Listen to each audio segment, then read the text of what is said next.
प्रकाश झाला, उठा सूर्योदय प्रकाश झाला.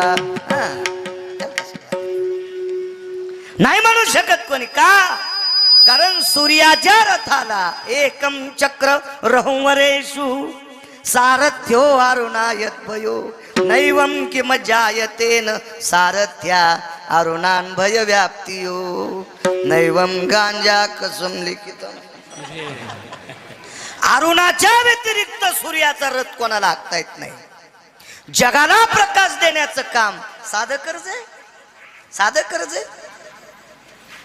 गिरगावकर कीर्तनकार जरी असेल 2 महिने जर बिल नाही भरलं तर 3ऱ्या महिन्याच्या 3 तारखेला गिरगावकराचं मीटरचं कनेक्शन कट.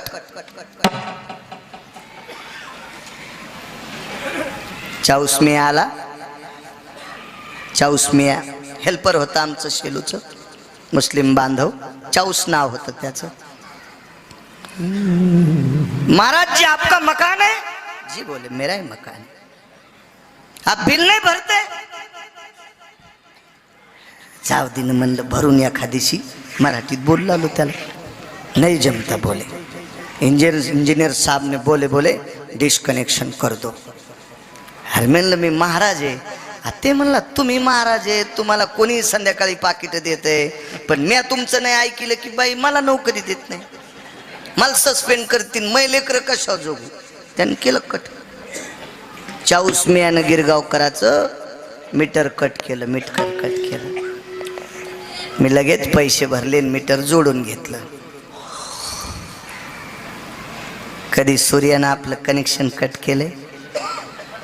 मग सकाळी उठल्यावर त्याच्याकडे पाहताना जराशी वाटली पाहिजे. सकाळी उठल्या उठल्या पूर्व दिशेकडे पाहताना जराशी वाटली पाहिजे.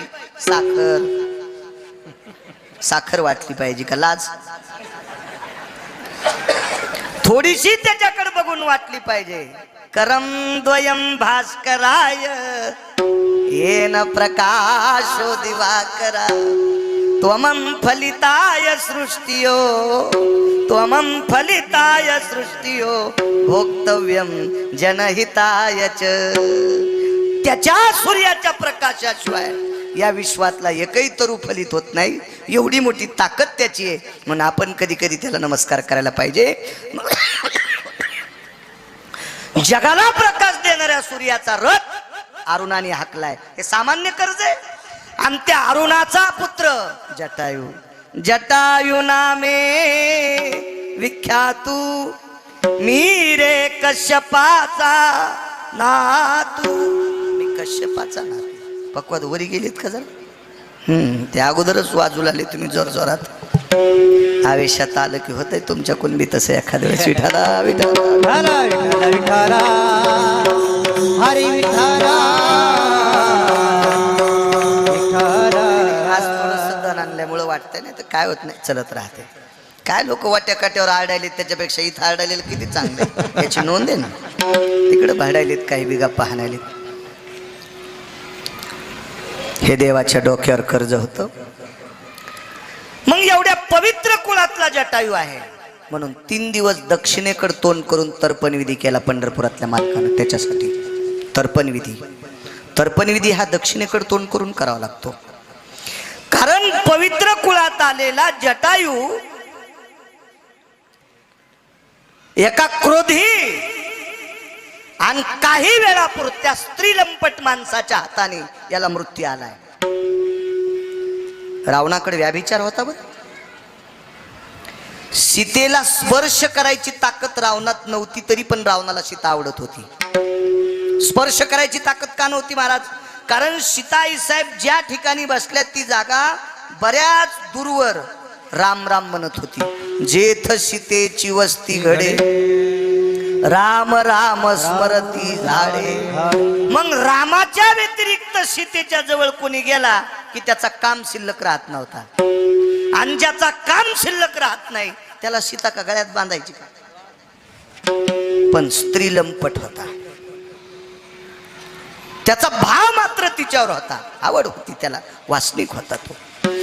आणि अशा क्रोधी अविश्वासी, महाराजाचं रूप घेतलं खोट, अविश्वासी क्रोधी स्त्री लंपटे आणि अशा पुरुषाच्या हाताने पवित्र नामधारकाला मरण आलंय, पवित्र कुळातल्या व्यक्तीला मरण आलंय.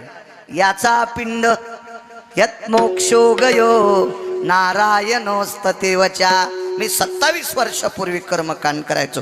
यानंच भूतंबय स्थित जज्ञिरे सर्वरूपे अपसव्यापसव्य यज्ञोपविता यत्लुप्त पिंडो गयावरजनो तीर्थराजा भवस्थितो मुष्टिको तंदुला यज्जायते रक्तचंदनः आरक्त पुष्पादिः अंगुष्टादि स्नान भयो. हे करायचो 27 वर्षापूर्वी. आता नाही करीत, पण ते मेमरी कार्डावर डाटा आहे त्यावेळेतलं.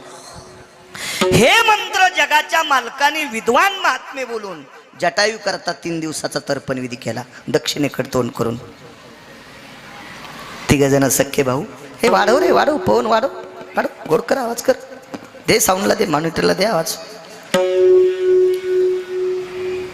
सख्खे 3 जण भाऊ, दोघायला एक एक मुलगा, एकाला काही नाही. सारखी जमीन 70-70, 80-80, 90-90 एकर भारदस्त जमीन. पण ज्याला काही नाही तो मृत्यू पावला. त्याचं प्रेत भिंतीला टेकवलं, कपाळाला नाणं लावलं. त्याची पत्नी बाजूला बसलेली आहे, ती रडत होती. तेवढ्या अवकाशात भावकीच्या एका व्यक्तीने विचार केला, सगळी पाहुणी आली, प्रेत आता आंघोळी करता बाहेर काढा. म्हणून नाचे मागे मागे सांगतोय, जगाचा मालकाच्या डोक्यावर कर्ज आहे, म्हणून नाचे मागे मागे. आंघोळीला प्रेत काढा म्हणल्याबरोबर गावातल्याच एका व्यक्तीने विचारलं, गाडगं कोण धरणार, पाणी कोण धरणार, प्रेताच्या पुढे कोण चालणार, कोण शर्ट काढणार. गावातल्या प्रतिष्ठित व्यक्तीनं सांगितलं, 2 भावायला 2 एक एक मुलगा आहे, तो पाजीन चुलत्याला पाणी. दोघा पुतण्यांना जवळ बोलवलं, नकार दिला, नकार दिला. गावात एक विद्वान व्यक्ती, प्रकाश बाबा तुमच्यासारख्या वयस्कर व्यक्तीनं बाईच्या कानात सांगितलं, माई एक बोलू, बाई वेळ तुझ्यावर वाईट आहे, तुझ्यावर बिकट प्रसंग आहे. कारण माझ्या पवित्र भारत देशात महाराष्ट्राच्या मातीमध्ये ज्या माऊलीच्या कपाळावर कुंकू मालवल्या जातं, तिचे 14 मान हरण केले जातात. त्याच्यातला पहिला मान आहे, मालकाचं प्रेत उंबऱ्याच्या बाहेर काढलं, मालकाचं प्रेत उंबऱ्याच्या बाहेर काढलं की गावातली एक विधवा स्त्री जवळ येते आणि तिच्या कपाळावरचं कुंकू पदरानं पुसून टाकते. पहिला मान जातो. दुसरे 2 मान आहेत, ज्या वेळेला प्रेत मशानभूमीत जाळल्या जातं, त्यावेळेला मशानभूमीतली माणसं घरी यायच्या अगोदर तिच्या गळ्यातली गळसरी आणि पायातले जोडवे काढून टाकतात. 14 पैकी 3 मान सांगितले. 14ची 14 मान ज्या स्त्रीचे हरण होतात, असं जिचं समोर दुःखाचं खड्ग, दुःखाचं थारोळं, दुःखाचं गाठोडं तिच्या बाजूला आहे आणि तिच्यावर 15वं संकट आहे, आपल्या मालकाला पाणी कोण पाहिजे. गावातल्या प्रतिष्ठित तुमच्यासारख्या व्यक्तीनं सांगितलं, बाई एक काम करावं लागतंय, 100 रुपयाचा बॉन्ड आणलाय. त्या बॉन्डवर त्या बाईचा अंगठा घेतला, जिचा कपाळाचा मालक भिंतीला टेकलाय, बोधले बुवा बाबा, कपाळाचा मालक हरवलाय. अशा अवस्थेत प्रेताच्या बाजूला बसलेली पवित्र भारतीय संस्कृतीची स्त्री 100 रुपयाच्या बॉन्डवर अंगठा देते आणि अंगठ्याच्या वरी लिहिलंय, जो कोणी हिच्या पतीला पाणी पाजेल त्याला 10 एकर जमीन सुपरूत करण्यात येईल. दोन्ही भावाच्या मुलांनी शर्ट फाडे, दृष्टांत संपला. ही मानवी हलकट प्रवृत्ती आज सुद्धा चालू आहे, आज सुद्धा चालू आहे. अहो, चुलता बाप होऊ शकत नाही, पण बापाचा आधार देऊ शकतो.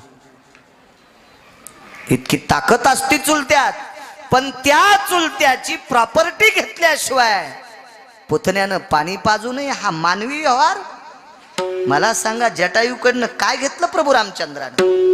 त्याच्या नावानं बँकेत पैसे होते? त्याला कुठं प्रॉपर्टी होती?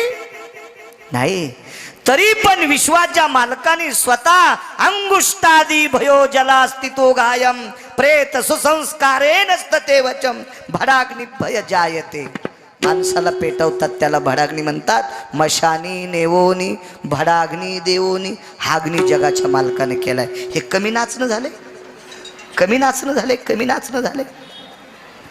योग असा आला पण विश्वाच्या मालकीनीवर आलेलं हे आबरूचं संकट दूर करण्यासाठी ज्यानं बलिदान दिलंय हे देवाच्या डोक्यावर कर्ज आहे. आणि हे कर्ज उतरण्यासाठी देवानं बाकीचा विधी केलाय. म्हणून मालक म्हणतात म्हणून नाते मागे मागे म्हणून नाते मागे मागे म्हणून नाते मागे मागे म्हणून नाते मागे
रावणाला मारलं.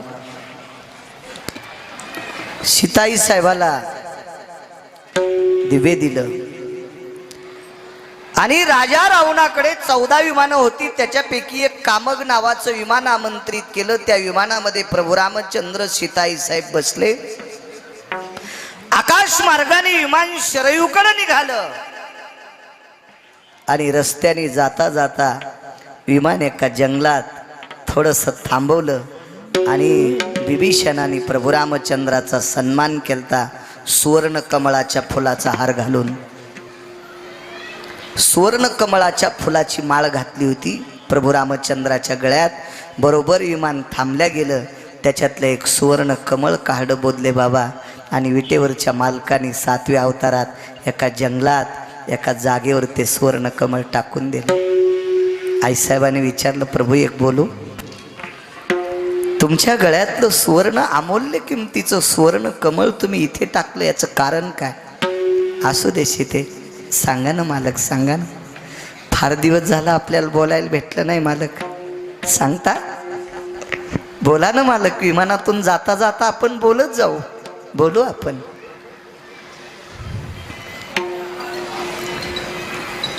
सीताई साहेब होत्या त्या विमानात, चांगलंच बोलणार ना.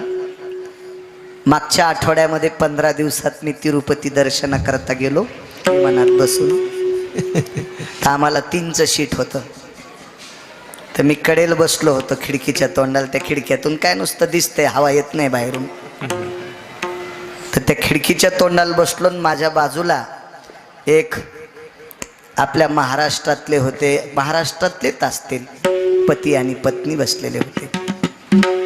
दोघांनी पिशवीतला एक पेरू काढला. त्या बाईनं पेरूचा एक घास खाल्ला आणि एक घास खाल्ल्यावर मग त्याच्याकडे देऊन टाकला. त्यानं एक घास खाल्ला, पुन्हा हिच्याकडे दिला. चाकू तर विमानात नेऊ देत नाहीत. त्यानं पुन्हा एक घास खाल्ला आणि पुन्हा तिचे जिथं दात लागतात का त्याच जागेवर याचे ओठ लागत होते. मी हळूच कुणकुणीला, असं का बरं? पण त्यांना मराठी कळत नव्हती. कालांतरानं माझ्या लक्षात आलं, विमान पटकन उतरावा नाही तर यांच्या पापानं वरची वरी जळायचं. म्हणजे बायकोच्या तोंडातला उष्टा पेरू खाणाऱ्या अवलादी वरी बसत्यात, वरी वरी. ह्या इटापरायच्या विमानात, ते कामग नावाचं विमान होतं, कामग नावाचं विमान. त्या विमानामध्ये आईसाहेब बसल्या, माझी जगाची मालकीने, माझी विटेवरची मालकीने.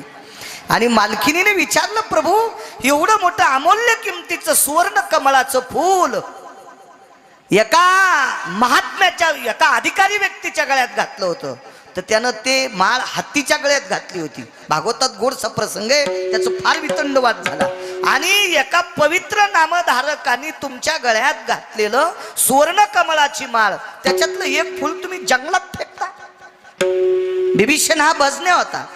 तुका म्हणे अग्नी झालासे शीतळ आणि प्रतापे सबळ नामाची. बिभीषणानं नामाच्या बळावर त्याचं घर जळू दिलं नव्हतं, हे तुकोबाराय म्हणतात. त्या अर्थी बिभीषण हा नामधारक आहे. आणि भजने अधिक राजा आहे, वारकरी अधिक राजा आहे. आणि अशा राजानं केलेला सन्मान, त्याच्यातलं फूल तुम्ही जंगलात का टाकलं? तर भगवंताने विमान स्थिर केलं आणि सांगितलं, सीते मी सांगितलेलं वाक्य हे गोड गोड गोड, तुला ऐकण्याची मानसिकता आहे, क्षमता आहे, ती अवस्था आहे तुझ्यात? सांगा मालक सांगा. ऐक ना सीते, ज्या वेळेला एका पर्णकुटीत तू असताना तुझं हरण कोणी केलं? रावणाने. बघ तुला मदत कोण केली?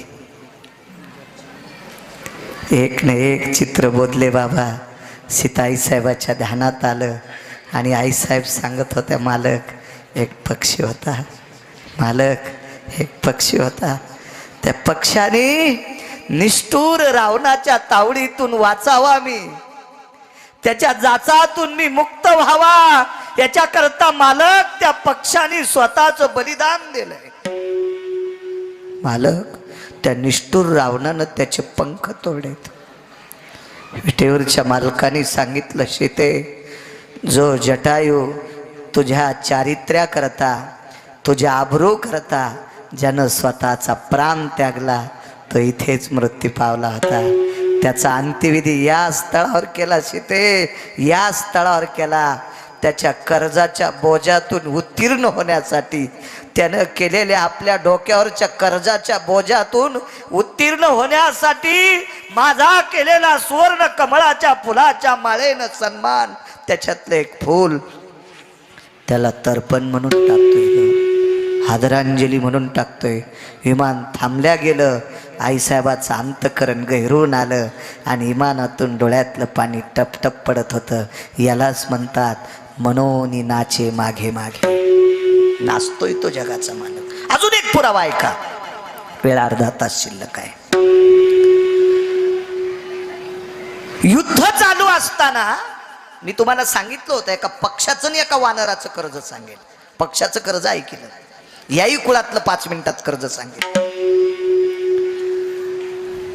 एक वानर आहे, त्या वानराचं नाव आहे गंधमादन.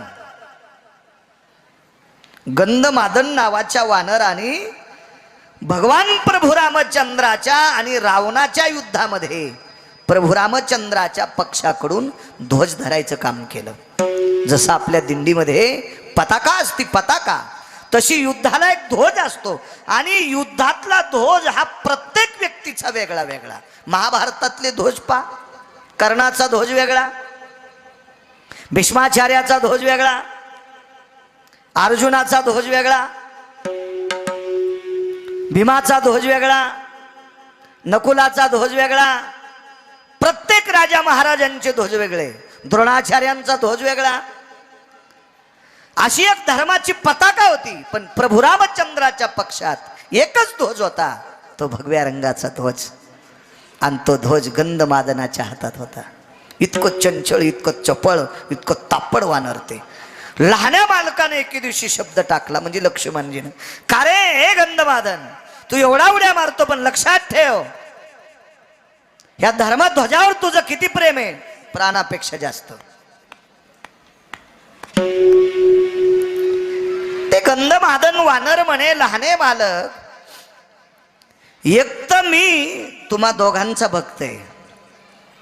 वानराचं वाक्य ऐका, प्रभू मी तुम्हा दोघांचा भक्त, एक पुरावा.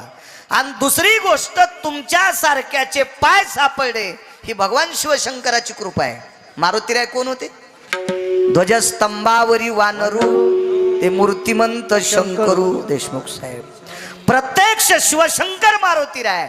आणि अशा मारुतीरायाची करंगळी धरून आम्हाला तुमचे पाय बघायला भेटलेत. एवढ्या मोठ्या पठ्ठ्याचा आशीर्वाद आहे आमच्या पाठीमागं. काय आम्ही सामान्य आहेत आणि झेंडा धरायची ताकद आमच्यात नाही, इतकं चप्पळ वानर. पण कर्म नो गहनो गती. एके दिवशी एका राक्षसाने बाण मारला. विठाला विठाला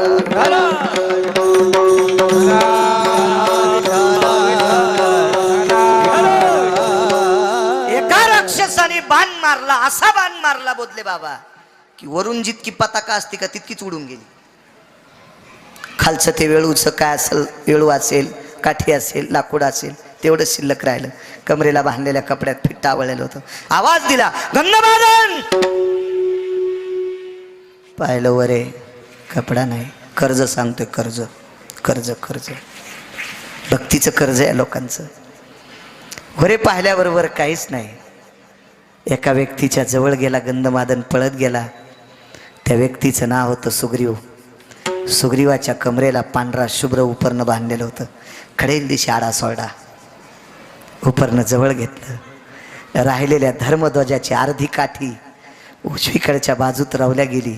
उजवीकडच्या बाजूत, हे कडक करे आवाज, उजवीकडच्या बाजूत, असं करणं मोठा, उजवीकडच्या बाजूत रवल्या गेली. आणि उजवीकडच्या बाजूत रक्त बाहेर आलं. आणि ते बाहेर निघणारं सगळं रक्त त्या पांढऱ्या रुमालानं पुसून काढलं. आणि पांढरा शुभ्र रुमाल लालबुंद केला. त्याची घाट त्या लाकडाला मारली. आणि लक्ष्मणजीला सांगितलं, लहाने मालक बघा धर्माची ध्वजा. सामान्य कर्ज असेल बापरे, सामान्य उपकार असेल, कशात मोजता येईल कर्ज. आणि कुंभकर्णाच्या लक्षात आलं, बेट फार शहाणं आहे. एके दिवशी त्याच्या बाजूचे जेवढे वानर होते तेवढे कुंभकर्णानं असे वढीत राहिला, वढीत राहिला, वढीत राहिला. त्याच्यासोबत गंधमादन सुद्धा आतमध्ये गेला. गंधमादन एवढा अधिकारी, एवढा अधिकारी, एवढा अधिकारी. गंधमादनाने मधल्या सगळ्या वानरांना सांगितलं, अरे पळकुट्यांनो, भेकाड्यांनो, रामप्रभूचे भक्त आहोत आपण, लखनलालजीचे भक्त आहेत आपण. अरे आपण मारुतीरायाचे सेवक आहेत, बजरंग बलीचे सेवक आहेत, बलशाली देवतेचे सेवक आहेत. आणि राक्षसाच्या पोटात येडपटवाणी करता, भेकुर्ड बागता, भित्र्यासारखं करता. वाचायचं का, करा भजन.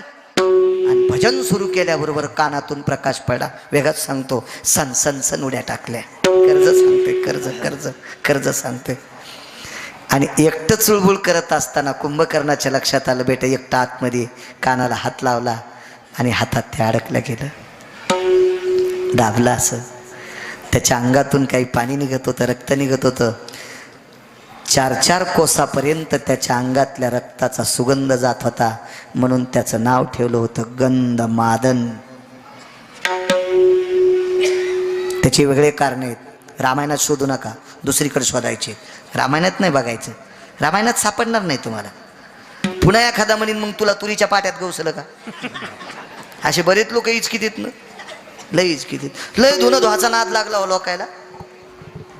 एक भेटला धुणं धुणार, त्याला म्हणलं दुसरे धुणं धुवू नको. जो जास्त दुसऱ्याचे धुणे धुतो का त्याला कालांतरानं बायकोच्या साड्या धुवाची वेळ येत असती. इतकं लक्षात ठेव, नको इचकू लोकांचं काही. रामायणात नका शोधू, विशिष्ट प्रकारचं पुराण आहे त्याच्यासाठी. ऐकायला भेटेल तुम्हाला कथा, वाचित जा. मोठाले मोबाईल आहेत तुमच्याकडे भितडासारखे, त्याच्यावर असं हाली जा ना, सापडते तुम्हाला सगळं. पण तुम्ही भंगाऱ्याला चॅटिंग करण्यातच वेळ घालता, तुम्हाला कधी सापडतेल्या कथा.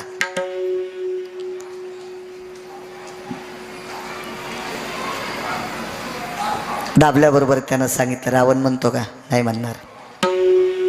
एकदा तरी म्हणतो का, अर्ध्यांदा पण बनित नाही. बऱ्यापैकी वाद झाला. आणि मग त्यानं करकर करकर करकर गंधमादन दाबला. रक्ताच्या चिळखंड्या तोंडावर उडाल्या.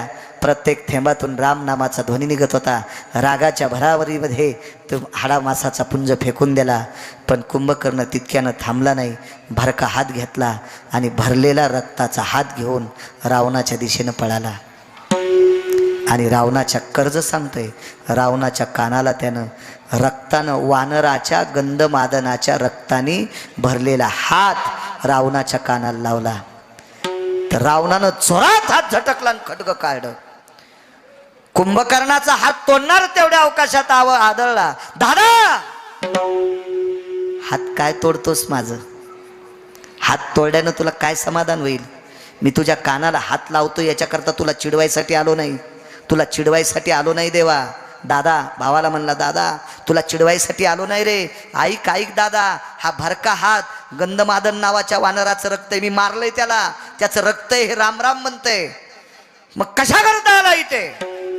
कुंभकर्णानं सांगितलं, दादा अरे रामाच्या पक्षात इतकी इमानदार माणसं आहेत, रामाच्या पक्षात इतकी नीतिसंपन्न माणसं आहेत, रामाच्या पक्षात त्याचा नामोच्चार करणारी इतकी पवित्र माणसं आहेत. जीव गेल्याच्या नंतर त्यांच्या रक्तातून सुद्धा रामाचं नाव निघतंय. इतके इमानदार माणसं जर त्याच्या पक्षात असतील तर तुला विनंती करतो, त्याची बायको देऊन टाक. त्या रामप्रभूची पत्नी बायको देऊन टाक, देऊन टाक. हे अमाप रावण आहेत, अमाप वानर आहेत, अमाप अमाप अमाप वानर. कर्ज काय होतं माहिती आहे? नुसत्या नामाचंच कर्ज इतकं नव्हतं, तर देवाला भक्त वाढल्याच्या नंतर आनंद वाटतोय. तर 14 वानरापैकी 1 नंबरचं वानर होतं. याच्या संगतीत राक्षस आला की माळकरी होत होता. याच्या संगतीत या 14 पैकी 1 नंबरचं गंधमादन होतं. याच्या सानिध्यात 8 राक्षस आले. 8 ते मांस खात नव्हते, मज्जा खात नव्हते, तंतू खात नव्हते, ते आस्ती खात होते. आस्ती म्हणजे हाड. आस्ती भक्षंती निशाचरो पितो जठरा नलो तृप्तावसाम. साप आस्ती पचू शकतो, बंदा वस्तू गिळते. पाल आस्ती पचू शकते, घोरपड आस्ती पचू शकते, बेंडकी आस्ती पचू शकते चिमुकल्या प्राण्यांच्या, कीटकांच्या. पण आस्ती पचवायची ताकद फक्त राक्षसात होती. 8 किती घाणेरडे असतील, पण मुक्त केले राक्षसा. या राक्षसांना सुद्धा मुक्त करण्याची ताकद गंधमादनाच्या भजनात होती. सामान्य कर्ज आहे काय? नामाचं कर्ज असेल देवाच्या पाठीवर. एक जण म्हणला भजन केल्याचं कर्ज असतं का? मूर्ख आहेस तू. आयुष्यभराच्या श्वासा इतके मोजिले दाम, बाई मी विकत घेतला श्याम. आयुष्यभर भजन केलं 2 बायकांनी, 6 बायकांनी. त्याच्यातली दोघीचे नाव सांगतो. एकीचं नाव मीरा आहे, एकीचं नाव राधा आहे. जीवनभर ते श्वास घेतला, त्या श्वासाच्या बदल्यात भजन केलं, तर भजनाच्या बदल्यात देव प्राप्त झाला. काय देऊ? तर राधेनं सांगितलं काहीच देऊ नको. कशा करता द्याला? एवढं कर्ज झाले राधे तुझं, हे फेड्याशिवाय गत्यंतर नाही. मग तुला फेडायचं का कर्ज? एकच काम कर, मी मृत्यू पावल्याच्या नंतर जिथं माझी अंत्यविधी होईल त्या ठिकाणची माती कपाळाला गंध म्हणून लाव. म्हणून गोपीचंदन उटी. सामान्य नाच नाही, हे कर्ज फेडणं आहे. अहो, पतीच्या नावानं कुंकू लावणाऱ्या जगात महाराष्ट्रात भारतात बायका असतील. बायकोच्या नावानं कुंकू लावणारा एखादा नवरा आहे का? जगात एकच आहे, तो जगाचा बाप आहे, विटेवरचा मालक. राधेच्या अंगाची माती कपाळाला लावतो. कर्ज आहे, आयुष्यभराच्या नामाचं कर्ज आहे. हा वानर ज्या वेळेला गंधमादन फेकून दिला, रात्रीच्या समयाला मारुतीरायाच्या पायावर येऊन गोळा पडला. उचलला तो गोळा. कर्ज सांगते म्हणून नाचे मागे मागे. तो गोळा उचलला बोधले बाबा, आणि तो गोळा प्रभू रामचंद्राच्या हातात दिला. जगाच्या मालकानं डोळ्यातल्या पाण्यानं तो गोळा धुतला आणि समाधी दिली. आणि बिभीषणाला आवाज दिला. बिभीषण म्हणून द्याला नाही, बिभीषण म्हणून द्याला नाही. रावण मरेपर्यंत पंढरपुरातले मालक, मी दुपारीच सांगितलं, रावण मरेपर्यंत पंढरपुरातल्या मालकानी मरायच्या अगोदर बिभीषणाला राजे नावानं बोलवलं. राजे नावानं. कारण बरेच लोक बिभीषणाला सांगणारे होते, तू प्रभू रामचंद्राच्या पक्षात गेलास आणि रावण मेल्यावर जर तुला नाही लंका दिली तर. असे हिचकिणारे बरेच लोक असतील. म्हणून हिचकिणाऱ्याचा ठाव ठिकाणा लागू नये म्हणून प्रभू रामचंद्र प्रत्येक वेळेला विभीषण राजे म्हणत होते, या राजे. विभीषणाला जवळ बोलवलं, त्याच्या हातावर पाणी दिलं आणि संकल्प सोडला, सुतुळीचा तोडा सुद्धा लंकेतला नकोय, फक्त या वानराची समाधी सोन्याची करून टाक. मंत्र्याची तरी एक आपल्या भारतात सोन्याची समाधी.